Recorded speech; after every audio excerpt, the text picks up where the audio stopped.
I gave birth with 2 twin boys, but unfortunately after 2 months, the brother of Tiago passed away.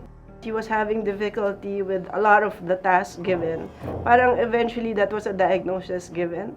Parang syempre I was so heartbroken because at that time, I felt na parang, oh no, wala na hope. I would tell them to still enjoy the child. Kasi parang I've learned na, eventually they will get there. They will get there in their own way and in their own time.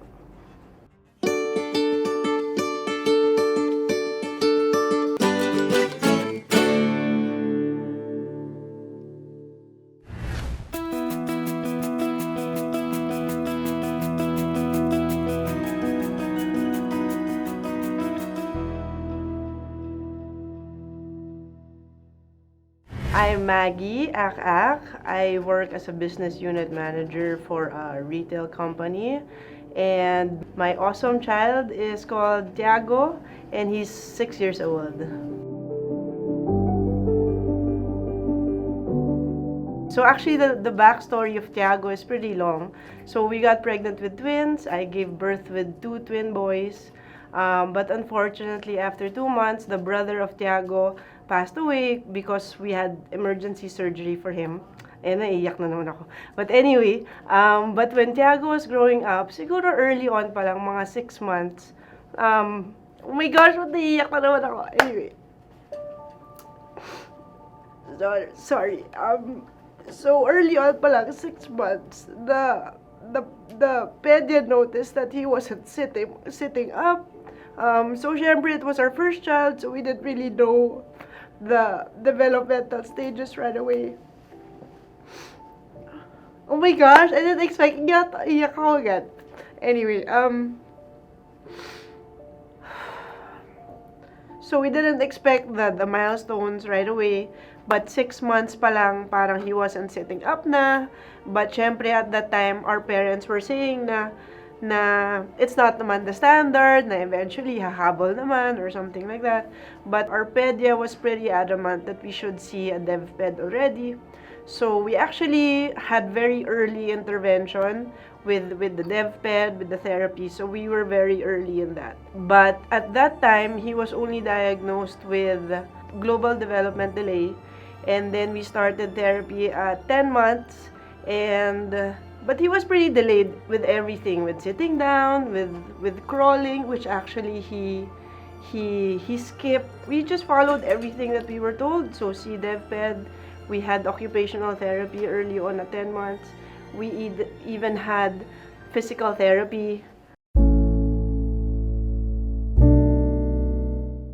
Actually, at that stage, I felt very hopeful. We didn't think it would be autism yet. Parang we were feeling na kaya pang agapan. Na whatever it was, since he was a baby pa naman, so it wasn't like, he wasn't like a toddler. So parang we felt na, we strongly believe that therapy could help with all kinds of things. So we felt na, okay, this is okay. We can do it. Parang it doesn't mean na delayed siya, na wala nang hope for him. So we were very hopeful all throughout. Kasi at that time, he was only diagnosed with GDD. And then eventually, after a few months, actually, we got downgraded to only developmental delay, which is better. So we were very happy with that.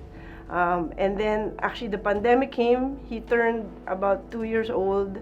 And then we knew na there was something on top of that because he was not talking yet. And we felt na parang, when I was researching, which is the worst thing you can do, I had a feeling na maybe his real diagnosis is autism. Syempre at that time, it was the pandemic. We didn't see the doctor right away. It was like we took our time with the next developmental pedia appointment. But when we met her, and then she saw that he was having difficulty with a lot of the tasks given, parang eventually that was a diagnosis given.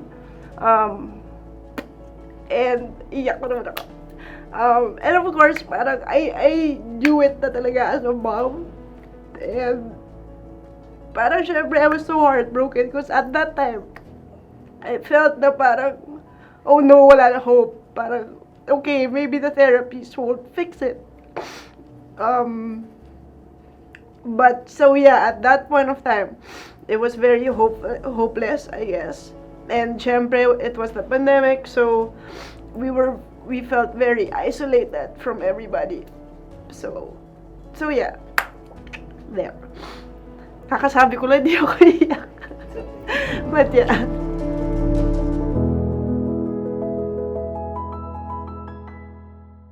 I guess at that time we were lucky because we were living with my parents.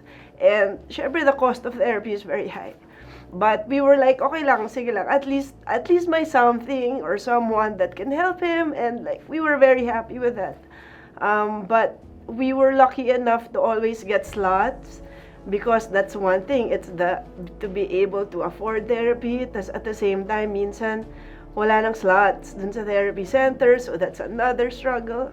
And then, I guess the other struggle is that, syempre, therapy is only once a week, twice a week. So the other part is, at home, is you have to follow what the therapist says. And there's always that pressure that if you don't do it at home, parang it won't be as successful. So every part was difficult. And like, I mean, if we were more, I guess, financially stable, it would be easier. But the finance part is like the biggest struggle of them all. Oh my gosh, yung boses ko. But yeah. Yep. So Tiago goes to school. Actually, he has a very busy day. He goes to school every day. He's currently in kinder. His school is 8:30 to 11. After that, he go home about twice a week. He has therapy naman in the afternoon, either in the center or we have virtual therapy where I do the therapy with him. One thing we've been doing after that, so that's around 5 p.m., is we bike.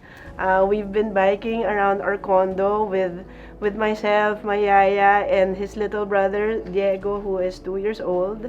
And basically, we end the day watching Moana, watching cars, and it's something that he's really loved to do.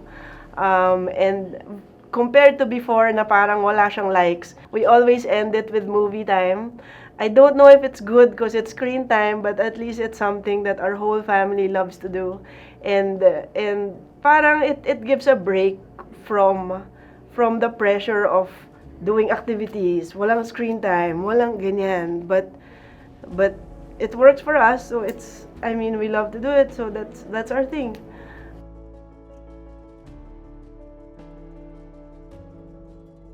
So I have another son, Diego, who is neurotypical. So when he was growing up, he was like, "Wow, he's sitting down," and it was such a big thing for us, because like it took Tiago forever to sit down. So it was really those little things that parang, wow, that's so cool.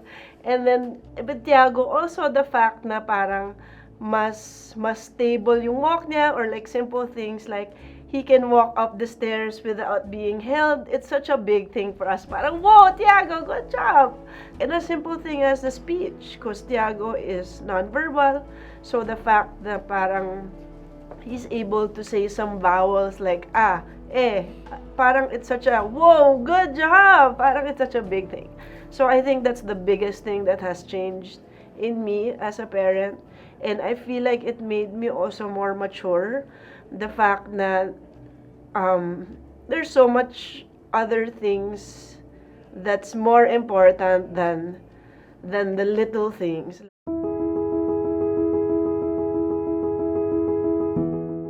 Actually, I'm an American citizen, and one thing we've always been talking about is migrating in the States, because the support for not kids with autism, but any kid with disability is basically, it's covered by their insurance. And maybe that's something that we should have here in the Philippines, whether it's private or government, is maybe a special form of insurance that could cover all the therapy needs of a child, whether it's occupational therapy, speech therapy, and all the other therapies that fall under that bracket.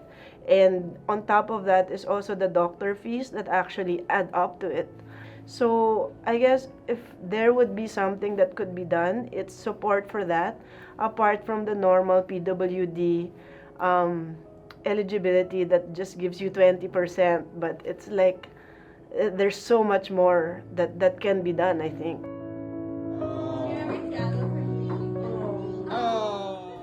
I've learned to be very open. Parang I have actually a few friends na their child was just recently diagnosed, and the first thing they do is Google. What can I do? What can the vitamins to take? What, as in ano na, like ano na game plan? Parang there's so much in a rush to find a solution, and it has to be like ASAP. I have to do it ASAP. But I think, I mean, looking back, if I went through that whole thing again, I would just chill. I would just like take it one day at a time, not be so worried. I would tell them that it's going to be okay, and not to rush the therapies, the googling of what medicine to take, what, I don't know, special treatment to take, and I would tell them to still enjoy the child. Kasi parang I've learned na, eventually they will get there. And I think what matters is the presence of whoever. It's the parent, the caregiver, and it's also the teachers that if ever the child goes to school. I mean, I think that is more important than anything else. And yeah, I would say that it will be okay. I mean, like any other child, neurodivergent or neurotypical, the kid will get there in their own time, in their own way, and everybody talaga is different, whether typical, divergent, or may something else. They will get there in their own way and in their own time.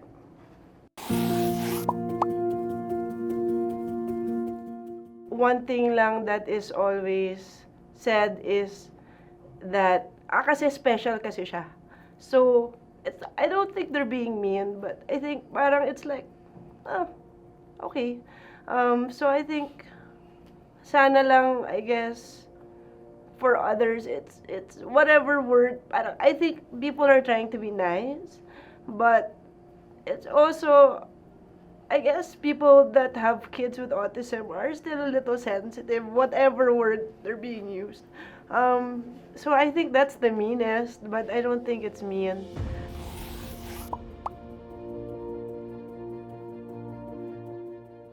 Not naman embarrassing, but something that has been difficult is that when we go out, he loves escalators.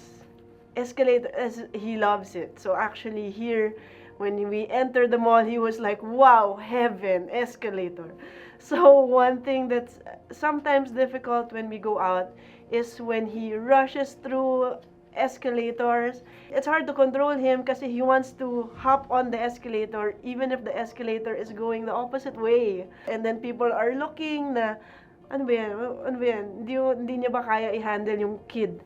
So, that's still happening to us actually. But sometimes, actually, we've learned to just play with him.